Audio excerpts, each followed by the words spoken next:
पर ये एक ज़रूरी फैक्टर नहीं है और ज़रूरी चीज़ नहीं है कि हम बोलते हैं ऑपरेशन गंगा की वजह से ही हम लोग बच के आए। हम लोग खुद भी बच के आ सकते थे, खुद भी अपने दम पे आ सकते थे। फिर अपना सपना पूरा करने के लिए जान जोखिम में डाल के फिर यूक्रेन में वापस चला गया और वॉर जोन में कूद गया।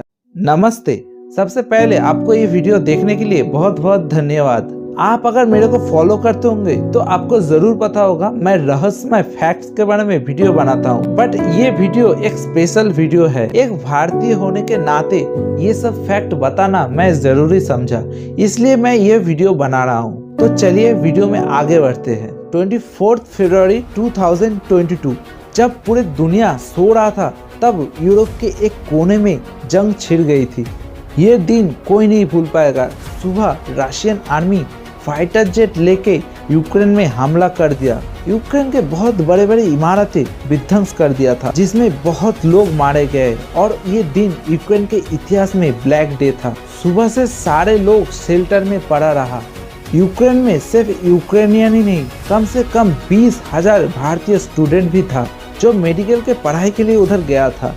आपको यहाँ पे बता दे, इंडिया में मेडिकल पढ़ाई के लिए नीट नाम की एक एग्जाम देना पड़ता है, जिसमें क्वालिफाई करके एक अच्छा खासा रैंक लाना पड़ता है, जिसके बेसिस में गवर्नमेंट और प्राइवेट कॉलेज में मेडिकल के पढ़ाई करने का मौका मिलता है। बट बहुत स्टूडेंट प्राइवेट कॉलेज में मौका मिलने के बावजूद बहुत हाई फीस के वजह से वहाँ पढ़ नहीं पाते हैं, एंड वही स्टूडेंट बाहर यूक्रेन में पढ़ाई करने जाते हैं, जो बहुत कम फीस में और अच्छा पढ़ाई होता है, एंड फिर यूक्रेन से पढ़ाई करके डिग्री लेके वापस इंडिया में आके प्रैक्टिस करते हैं। ये सिर्फ यूक्रेन में ही नहीं, ऐसा बहुत कंट्री है जहाँ पे भारतीय स्टूडेंट मेडिकल के पढ़ाई करने जाते हैं। तो चलिए टॉपिक पे वापस आते हैं। ये विध्वंसपूर्ण वार के वजह से इतना स्टूडेंट और इंडिया में बैठे उनके माता पिता बहुत टेंशन में आ गए थे। फिर इंडियन गवर्नमेंट ने एक हाई लेवल मीटिंग बुलाया और उसके बाद सारे स्टूडेंट को इंडिया वापस लाने का सिद्धांत लिया गया। फिर प्लान के मुताबिक यूक्रेन के पास वाला कंट्री जैसे पोलैंड, रोमानिया, स्लोवाकिया, हंगरी, ये सब कंट्री में टोटल 46 प्लेन भेजा गया और सारे स्टूडेंट को सही सलामत इंडिया वापस लाया गया, एंड इसको ही द ऑपरेशन गंगा बोला जाता है। इतना तक तो हर एक न्यूज चैनल चिल्ला चिल्ला के बोले थे, बट एक्चुअली ऑपरेशन गंगा में हुआ क्या था एंड असलियत में रिस्क किसका था, और अगर ये ऑपरेशन गंगा नहीं होता तो क्या होता और क्या हुआ है वो स्टूडेंट के फ्यूचर का। क्या ऑपरेशन गंगा फेलियर था? सब कुछ एक्सप्लेन करेंगे प्रमाण के साथ और आपको सीधा यूक्रेन के स्टूडेंट के मुंह से सुनाएंगे असली सच्चाई। तो चलिए वीडियो में आगे देखते रहिए। 24 फरवरी 2022 सारे स्टूडेंट चैन की नींद सो रहा था। फिर अचानक से बजा वार सायरन, और सायरन के जोर जोर आवाज से जब सारा स्टूडेंट उठ गया तब देखा चारों तरफ अफरा तफरी मच चुका है, और जब बाहर जाके देखा सारे बैंक बंद है, कोई भी एटीएम में कैश नहीं है और बड़े बड़े लाइन लग चुका है और कोई भी दुकान में खाना पानी कुछ नहीं है। तब सारे स्टूडेंट बिना खाए और पिए शेल्टर की ओर भागने लगा। चारों तरफ गोली बारूद का आवाज आ रहा था। आप एक बार सोच के देखिए, एक अजीब सा सायरन के आवाज से आपके नींद खोलता है, फिर आपके सामने गोली बारूद ये सब चलता है, एंड आप घर परिवार से हजारों किलोमीटर दूर रहते हैं और आपके सामने खाना पीना कुछ नहीं है। ये सच में बहुत डेंजरस सिचुएशन है। आप एक बार सोच के देखिए कितना खतरनाक सिचुएशन ये स्टूडेंट झेला है। 1-2 दिन शेल्टर में रहने के बाद जब ये स्टूडेंट बाहर खाना लाने गया तब ये सब स्टूडेंट को गोली बारूदों का सामना करना पड़ा। उसी बीच खार्किव में खाना लाने के चक्कर में एक स्टूडेंट का मौत भी हुआ है, जिसके वजह से छात्रों के बीच में डर की माहौल छा गया। फिर छात्रों ने इंडियन एम्बेसी से हेल्प मांगा और इंडियन एम्बेसी से शेल्टर में रहने के लिए बोला गया था। फिर कुछ टाइम बाद इंडियन एम्बेसी से एडवाइजरी आया और सारे स्टूडेंट को वेस्ट की बॉर्डर की तरफ जाने के लिए बोला गया था। आप एक बार सोच के देखिए, बाहर चारों तरफ गोलीबारी चल रहा है, बम गिर रहा है, और इसी बीच आपको शेल्टर से निकल के कहीं पे जाना कितना बड़ा रिस्क है।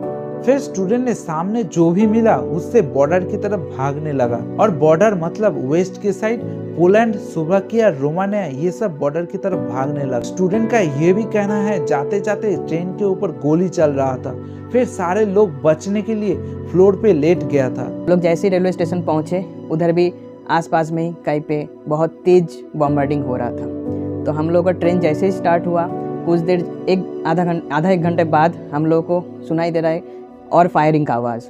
तो अचानक से आवाज़ ये मिला है कि कुछ शीशा टूट रहा है, तो कुछ ऐसे आके शीशे पे टकरा रहा है। तो हम लोग सब लेट गए, सब लोग बहुत टेंस थे।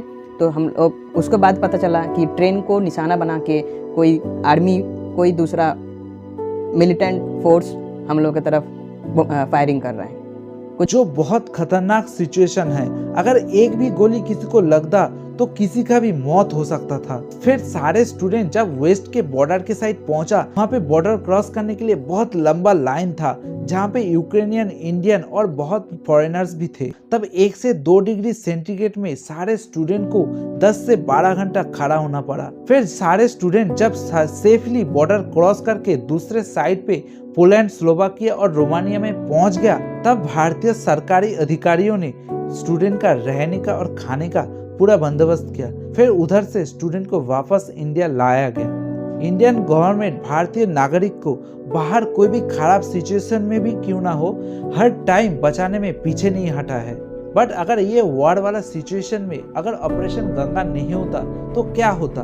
कुछ स्टूडेंट का ये कहना है कि अगर ऑपरेशन गंगा नहीं होता तो बाकी देश के नागरिक की तरह वो लोग भी टिकट बुक करके वापस घर आ सकते थे। तो अगर ऑपरेशन गंगा नहीं होता फिर भी हम लोग सेफ जाते, क्योंकि हम लोगों के पास TRP था, टेम्पोरेरी रेसिडेंस परमिट था। तो ऐसा प्रावधान बना दिया था कि हम लोग TRP से किसी भी कंट्री में जा सकते। तो उस TRP से हम लोग दूसरे कंट्री जाके फिर हम लोग खुद फ़्लाइट करना पड़ता और फिर हम लोग इंडिया जाते। तो ऑपरेशन गंगा में ज़रूर उसको सपोर्ट करता हूँ, पर ये एक ज़रूरी फैक्टर नहीं है और ज़रूरी चीज़ नहीं है कि हम बोलते हैं ऑपरेशन गंगा की वजह से ही हम लोग बच के आए। हम लोग खुद भी बच के आ सकते थे, खुद भी अपने दम पे आ सकते थे। बट कुछ स्टूडेंट का ये भी कहना है कि अगर इंडियन गवर्नमेंट ऑपरेशन गंगा नहीं करता तो बॉर्डर क्रॉस करके इंडिया आने में मुश्किलें और बढ़ जाता। अगर ऑपरेशन गंगा नहीं होता तो हम लोग को नहीं पता था कि हम लोग के साथ क्या होने वाला। तो इसके लिए मैं बहुत आभारी हूँ इंडियन गवर्नमेंट के लिए, स्पेशली हमारे प्राइम मिनिस्टर श्री नरेंद्र मोदी को एंड हमारा minister of external affair S Jaishankar ji को। हालात कुछ भी हो, बट सच्चाई यही है कि ऑपरेशन गंगा हुआ है और सारे स्टूडेंट को इवैक्यूएट किया गया है। बट ये भी सच्चाई है कि रिस्क स्टूडेंट ने लिया है और जान जोखिम में देख के स्टूडेंट ने बॉर्डर क्रॉस किया है। और जब सारे स्टूडेंट सेफली बॉर्डर क्रॉस कर गया, फिर इंडियन गवर्नमेंट द्वारा सारे स्टूडेंट को इंडिया वापस लाया गया। यही सच्चाई है। सारे स्टूडेंट को इंडिया लाने के बाद इंडियन गवर्नमेंट द्वारा बताया गया है कि ये सब स्टूडेंट के फ्यूचर के बारे में इंडियन गवर्नमेंट कॉन्सर्न है और कुछ ना कुछ सोच रहा है ये स्टूडेंट के फ्यूचर के बारे में। बट तब से अभी तक 1 साल के ऊपर हो गया, गवर्नमेंट के तरफ से कोई सॉल्यूशन नहीं आया। ये स्टूडेंट अपने फ्यूचर बचाने के लिए बहुत प्रोटेस्ट भी किया था, बट इंडियन गवर्नमेंट ये सब स्टूडेंट के सपोर्ट में खड़ा नहीं था। फिर बाद में जब ये स्टूडेंट सुप्रीम कोर्ट के दरवाजा खटखटाया, तब से फाइनल ईयर के स्टूडेंट के लिए कुछ सॉल्यूशन दिया गया है। फाइनल ईयर के सारे स्टूडेंट को 1 साल ज्यादा इंटर्नशिप और एक एक्स्ट्रा एग्जाम देना पड़ेगा। फिर उसके बाद सारे फाइनल ईयर के स्टूडेंट एक डॉक्टर के रूप में इंडिया में प्रैक्टिस कर पाएगा। बट यूक्रेन से लौटे से फाइनल ईयर के स्टूडेंट नहीं था, उसमें 1st से 5th ईयर तक सारे स्टूडेंट था। वो सब स्टूडेंट का क्या होगा वो सब स्टूडेंट के फ्यूचर का? फाइनल ईयर को छोड़ के बाकी सब ईयर के कुछ स्टूडेंट कोई ना कोई कंट्री में ट्रांसफर ले लिया और कुछ स्टूडेंट तो अपना डॉक्टर बनने का सपना भी छोड़ दिया, दूसरे स्ट्रीम में ज्वाइन करके अपना करियर चेंज कर लिया। बट कुछ स्टूडेंट ने ऐसा किया जिसके बारे में सुन के आप शॉक हो जाएंगे। कुछ स्टूडेंट अपना जान जोखिम में डाल के फिर वापस यूक्रेन में चला गया, सिर्फ अपना डिग्री बचाने के लिए और अपना डॉक्टर बनने का सपना पूरा करने के लिए। आप एक बार सोच के देखिए, ये सब स्टूडेंट के ऊपर क्या क्या बीता है अभी तक और उनके माता और पिता के अंदर क्या क्या चल रहा है। इतना रिस्क लेके वॉर जोन से वापस आया, फिर अपना सपना पूरा करने के लिए जान जोखिम में डाल के फिर यूक्रेन में वापस चला गया और वॉर जोन में कूद गया, क्योंकि इंडियन गवर्नमेंट ये सब स्टूडेंट के फ्यूचर के बारे में कोई भी सॉल्यूशन नहीं दिया और उसके ऊपर से ऑपरेशन गंगा के प्रमोशन करने का मौका नहीं छोड़ा, जहां पे 100% रिस्क स्टूडेंट ने लिया था, जो अभी तक कोई भी न्यूज और मीडिया पे आया ही नहीं। ये स्टूडेंट के ऊपर इतना कुछ होने के बाद भी क्या आपको लगता है ये ऑपरेशन गंगा सक्सेसफुल है? एक भारतीय होने का नाते ये सब बात सबके पास पहुंचाना मेरा फर्ज है। ये स्टूडेंट मेरा भाई बहन जैसा है और उनके परिवार मेरे परिवार समान है। मैं एक भारतीय हूं और मेरे प्यार भारत से है। जय हिंद, जय भारत। और इस वीडियो को इतना शेयर कीजिए कि सबको पता चले असलियत क्या है।